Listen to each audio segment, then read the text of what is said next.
Je dis attention, le Parlement de l'Union européenne demande une déclaration de jet grande, frontale avec la Russie. Vous allez comprendre tout à l'heure. Parce que le Parlement de l'UE demande à l'Allemagne, à la France, à l'ensemble des 27 de livrer à l'Ukraine le plus rapidement que possible tout ce qui est missiles de longue portée afin de porter un coup dur, stratégique, hautement sensible à la Russie. Waouh! Et de livrer des systèmes de défense plus efficaces que le mot. C'est le Parlement européen qui demande cela. Alors, on se dit, l'Allemagne qui s'oppose à l'envoi et à l'utilisation de ces missiles taurus. Mesdames et messieurs, la Grande-Bretagne, vous savez, n'est pas dans l'Union européenne. Ça, vous le savez. Donc, la Grande-Bretagne a déjà donné. Et donc, le Parlement se dit, ben écoutez, les Américains ont donné, la Grande-Bretagne a utilisé, a autorisé, on a utilisé contre la Russie. On s'en fout des conséquences que la Russie, que l'Ukraine va enregistrer. On s'emballe les jouets. Il faut déclarer la G frontale avec la Russie. Parce que vous savez, non? Vous savez? C'est que ça veut dire autoriser tous ces missiles de l'Union européenne contre la Russie. Ça, vous le savez quand même. Ça, il n'y a pas besoin de dire à Poutine que l'Union européenne te déclare la G. Est-ce qu'on a besoin de l'expliquer? Ça, il le sait automatiquement. Et alors, on se dit, c'est le moment que les missiles Oreshnik fassent leurs preuves dans les capitales européennes. C'est le moment. Et donc, on comprend maintenant pourquoi Vladimir Poutine a demandé la production en série de ces missiles Oreshnik, qui ont une portée de 300 à 5500 km. Ça va même au-delà de cela. Et qui peuvent toucher les États de la côte ouest américaine.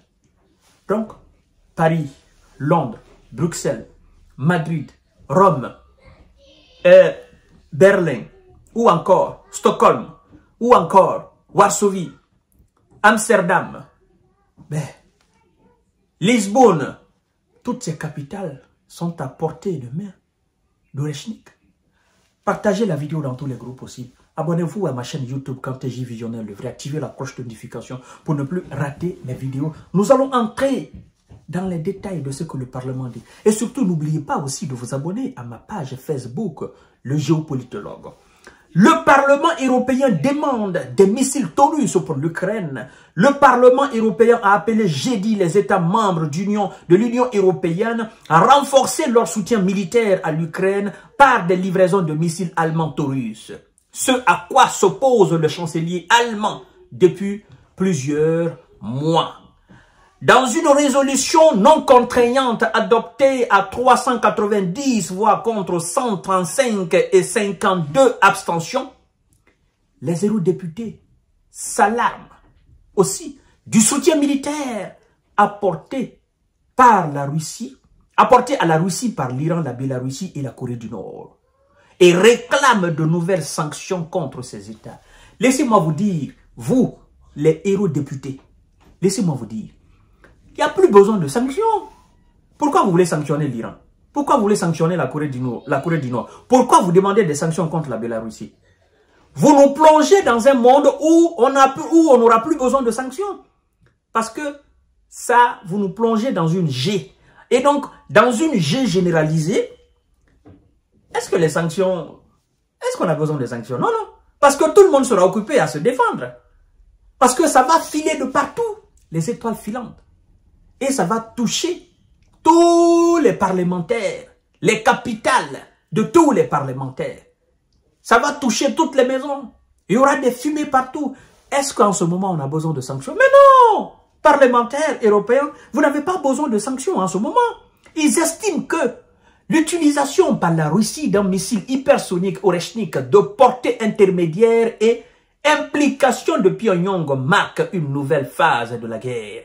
Il demande aux 27 de livrer à Kiev des missiles à longue portée, dont des missiles taurus et des systèmes de défense aériens, y compris des missiles des missiles patriotes et des SAM-T.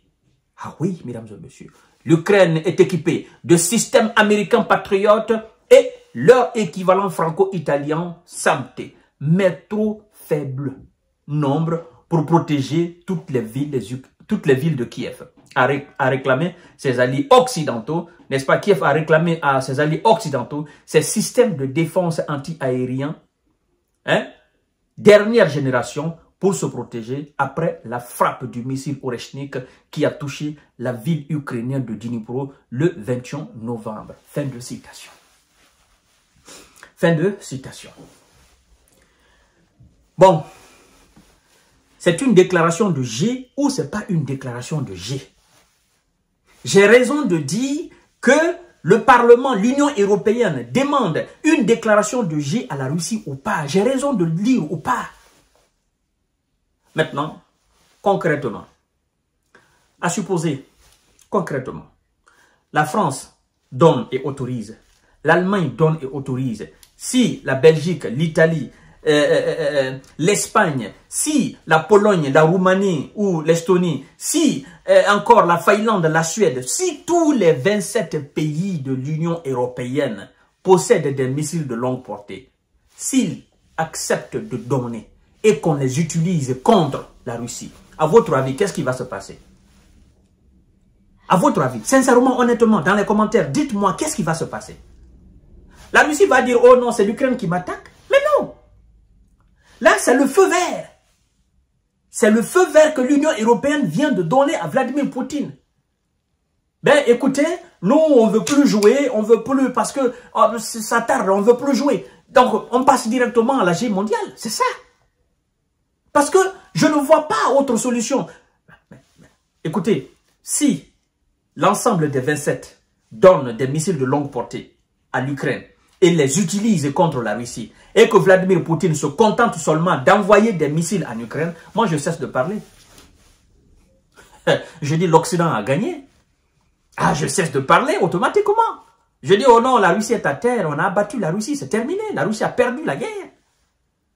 Mais je crois, et je sais formellement, vous aussi, vous croyez sincèrement et formellement que ça sera le déclenchement de la 3e G mondiale. Parce qu'à la limite qu'ils vont donner et qu'ils vont utiliser contre la Russie, c'est terminé. C'est toutes les capitales européennes qui seront visées. C'est fini. On sera directement plongé dans la 3e Guerre mondiale. Voilà donc ce que le Parlement veut aujourd'hui, 28 novembre 2024. Je vous donne rendez-vous tout à l'heure. Où que vous soyez, préparez-vous. Préparez-vous, mesdames et messieurs. Ne dormez pas tranquillement. Où que vous soyez sur cette planète Terre, préparez-vous, mesdames et messieurs. Ne dormez pas. Moi, je vous préviens. Ne dormez pas. L'heure de l'inévitable n'est pas loin.